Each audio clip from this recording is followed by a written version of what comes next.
আজকে আগে করছি আমি ডাইরেক্ট কিডনি হসপিটাল, উত্তর পূর্ব ভারত প্রথম কিডনি হসপিটাল। আমার পছন্দ দেখতেছি না এটাই। আর এটার মধ্যে আপনার পেশাবের প্রবলেম হলে লই আইতে পারবেন, কিডনির প্রবলেম হলে লই আইতে পারবেন, হার্টের প্রবলেম হলে লই আইতে পারবেন। আর আমি আজকাল লইছি পেশেন্ট পেশাবের প্রবলেম। আগেও দেখা গেছেন ভালো হয়েছে, ওখানে চেক আপ হয়েছে।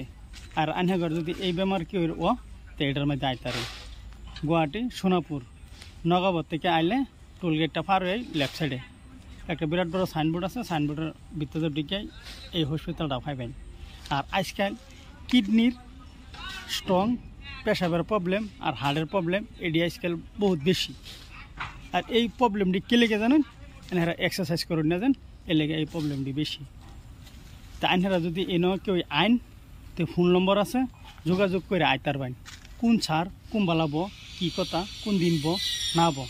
আর আমি ভিতরের পরিবেশটা আইনাঘরে অল্প দেখাইতেছি।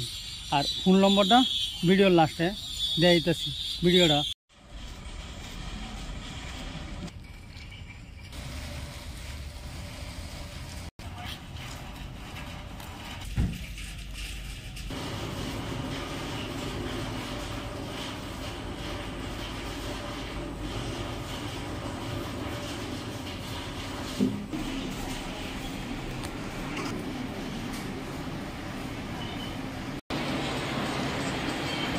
ফোন নম্বরটা হচ্ছে 986410 আরেকটা হচ্ছে 8822721671 সোনাপুর গুয়াহাটি।